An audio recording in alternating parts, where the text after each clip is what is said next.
Je suis le bon pasteur, dit le Seigneur. Je connais mes brebis, et mes brebis me connaissent. Alléluia, Alléluia, Alléluia, Amen.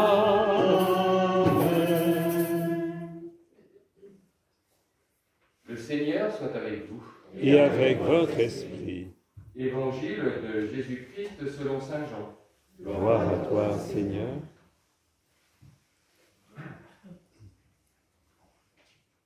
En ce temps-là, Jésus déclara : « Moi, je suis le bon pasteur, le vrai berger, qui donne sa vie pour ses brebis. Le berger mercenaire n'est pas le pasteur, les brebis ne sont pas à lui.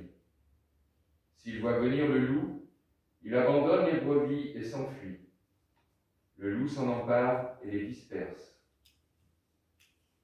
Ce berger n'était qu'un mercenaire, et les brebis ne comptent pas vraiment pour lui. Moi, je suis le bon pasteur. Je connais mes brebis, et mes brebis me connaissent comme le Père me connaît et que je connais le Père. Et je donne ma vie pour mes brebis. J'ai encore d'autres brebis qui ne sont pas de cet enclos. Celles-là aussi, il faut que je les conduise. Elles écouteront ma voix. Il y aura un seul troupeau et un seul pasteur. Voici pourquoi le Père m'aime, parce que je donne ma vie pour la recevoir de nouveau. Nul ne peut me l'enlever. Je la donne de moi-même. J'ai le pouvoir de la donner. J'ai aussi le pouvoir de la recevoir de nouveau. Voilà le commandement que j'ai reçu de mon Père. Acclamons la parole de Dieu. Louange à toi, Seigneur Jésus.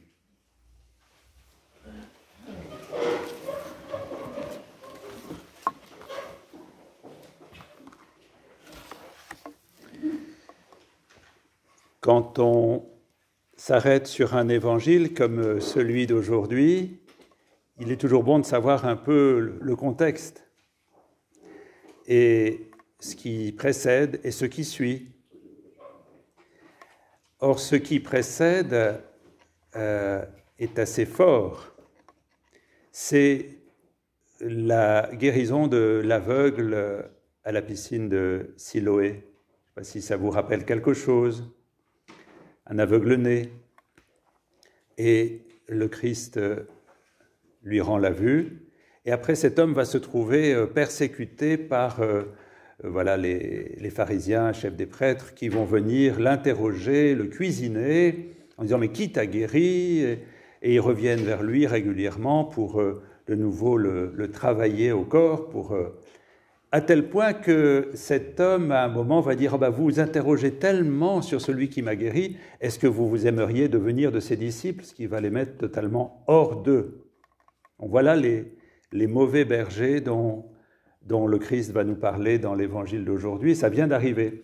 Et à la fin de cette scène qui précède l'évangile, eh bien, beaucoup de gens disent en parlant de Jésus et en écoutant les responsables qui essaient de coincer le Christ, il est possédé, il déraisonne. Voilà ce qu'on dit de Jésus. Et après l'évangile qu'on vient d'entendre, eh bien, ils ramassèrent des pierres pour le lapider. Vous voyez, l'ambiance est un peu difficile, c'est lourd. Alors, qu'est-ce qui se passe ? Jésus va essayer d'expliquer le chemin qu'il ne faut pas prendre et le chemin qu'il est bon de prendre à sa suite. Et en fait, il met vraiment en cause ces mauvais bergers, vous savez, c'est ces hommes qui... Et pourquoi est-ce qu'ils ont été chercher cet aveugle qui venait d'être guéri ? Vous savez ce qui s'était passé ? C'était le jour du sabbat. On ne guérit pas le jour du sabbat, ça ne se fait pas, c'est la règle, c'est la loi. Et donc la vie passe après la loi. La règle passe devant la parole de vie. Vous voyez, c'est vraiment une inversion. Et ces hommes-là qui maintiennent, disons, la structure, l'organisation, eh bien, ne pensent plus qu'à une chose, finalement, le maintien de leur groupe tel qu'il est, sans bouger. Il ne faut pas que ça bouge. On ne peut voir qu'une seule tête. Donc, dès qu'on met un pied à droite ou à gauche, on est coincé. Ça n'a rien à voir avec le message du Christ. Parce que, pour le Christ, ce qui compte, ce n'est pas un groupe qu'il faudrait, disons, protéger de l'extérieur. Pour le Christ, ce qui compte, ce sont des personnes. Et chaque personne est essentielle. Donc cet aveugle qui est là, même si c'est le sabbat, on peut le guérir. Et vous voyez, le bon berger, lui, va se préoccuper non pas du maintien d'un groupe qui, disons, se replie sur lui-même, un milieu clos, mais au contraire, il va aller vers chacun pour révéler à chacun ce qu'il est, sa beauté, sa grandeur, sa dignité, pour faire non pas un groupe, mais une communauté. Non pas un groupe opposé à d'autres groupes, mais une communauté ouverte à la vie, ouverte au monde, ouverte à toutes les questions humaines. Voilà le message du Christ. Et quand le Christ est un bon, se définit, lui, comme un bon berger, il reprend en ça une image de l'Ancien Testament. On parle beaucoup de Dieu comme du pasteur et aussi les rois qui devraient être aussi des pasteurs à l'image de Dieu. Eh bien, le Christ va pousser cette image au bout en disant, voyez, pour pouvoir être un bon pasteur, il faut aller jusqu'à s'effacer pour que l'autre existe. Et c'est ce que le Christ va faire, il va s'effacer en acceptant de mourir par amour. Donc de se donner totalement pour que, en face de lui, eh bien, tout le monde, et non pas tout le monde, mais chacun, puisse exister pleinement, totalement. Vous voyez, c'est extraordinaire.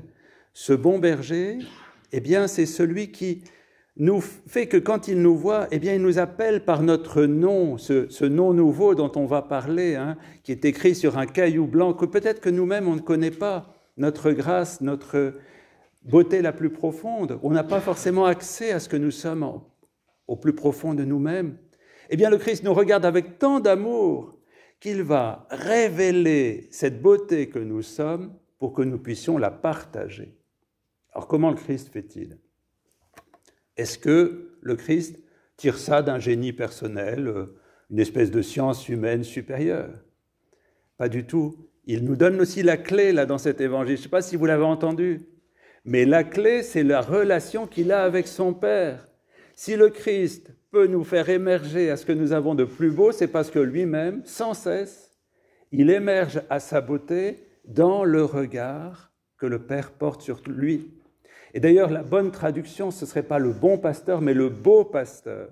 Voilà cette beauté du Christ qui est revêtue de la lumière qu'il reçoit sans cesse du regard que son Père porte sur lui. Vous savez, quand on dit que le Christ est engendré, eh bien, il est engendré sans cesse par son Père qui ne cesse de l'aimer, Et le Christ émerge sans cesse, ressuscite, je dirais, sans cesse, dans le regard de son Père de toute éternité.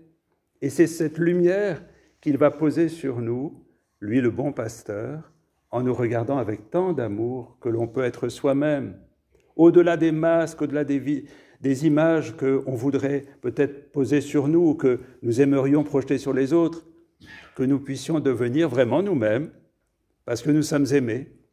C'est le père Jacques Leclerc, qui était prêtre à Notre-Dame de Paris, qui avait cette phrase « C'est merveilleux d'être si pauvre, puisqu'on est tant aimé. » Et c'est merveilleux d'être si pauvre, c'est-à-dire c'est merveilleux d'être soi-même, en fait, parce qu'on est tant aimé. Cette merveille que je suis, on entend ça hein, dans la parole.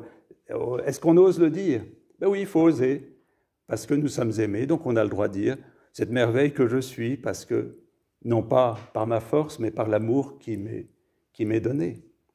Donc vous voyez, ce bon pasteur, qu'est le Christ, eh bien il nous regarde, chacun et chacune, et puis il nous transforme nous-mêmes en bons pasteurs. Alors, on dit que c'est le dimanche des vocations, on va prier pour les séminaristes, je suis d'accord, mais attention, le bon pasteur, ce n'est pas que le ministre ordonné, ça se serait.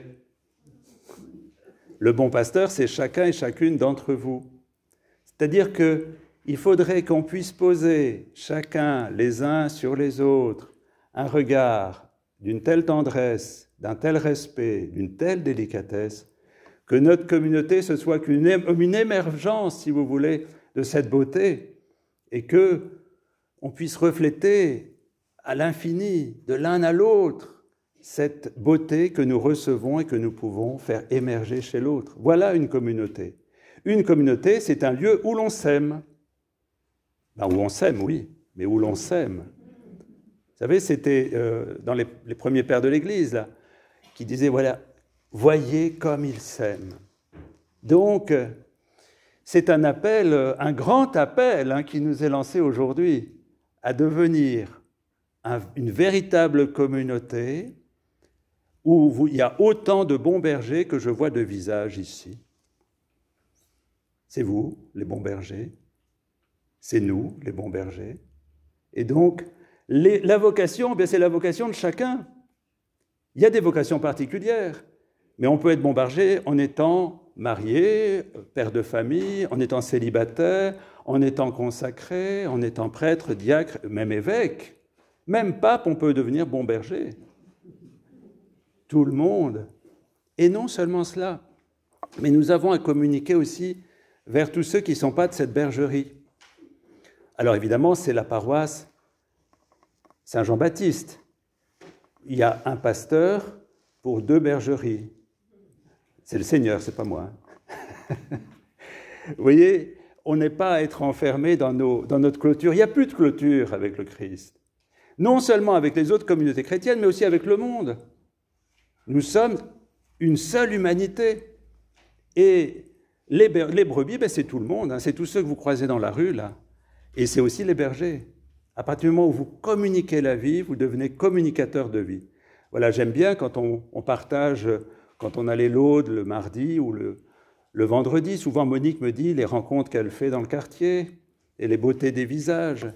Bien oui, nous avons à faire émerger cette beauté en la contemplant, de manière à ce que ça se diffuse. Et c'est peut-être un peu ça, mourir, vous savez, le bon berger meurt.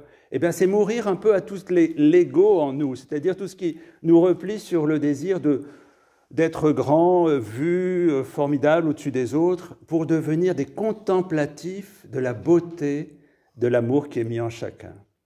Et que le Seigneur nous donne de faire de notre communauté un reflet de l'amour, un reflet du bon pasteur, pour pouvoir faire sauter les barrières. C'est le pape souvent qui dit « Mais l'Église n'a pas besoin de frontières, il n'y a pas besoin de barrières, il faut faire sauter tout ça, le pape François, hein, pour que nous puissions diffuser la vie, être diffuseurs d'amour. » Et à ce moment-là, cette folie, quand on dit que le Christ déraisonne, hein, c'est ce qu'ils ont dit, ses adversaires, mais oui, il déraisonne. Il déraisonne de la raison raisonnante pour entrer dans la raison aimante qui devient une vie qui se diffuse. Que le Seigneur nous donne en ce dimanche du bon pasteur de laisser jaillir l'amour, de le laisser se diffuser au-delà de toute frontière, au-delà de toute peur. C'est l'appel que le Seigneur nous lance aujourd'hui.